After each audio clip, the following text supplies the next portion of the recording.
So yun guys, may mga nagpaparamdam na naman dito sa store.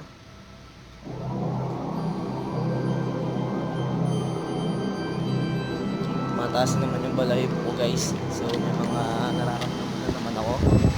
Parang may mga nakatingin sa akin. To be honest guys, meron daw talaga dito sa store namin. So hindi ko alam, pero kanina pa yun ang balahibo ko guys. Matayo talaga. So hindi ko alam.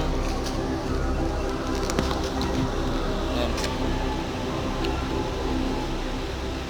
Gagawin mo na lang guys, magbubukas tayo ng mga pinto, kaso naiwan ko dun yung susi. Ayan. Uy!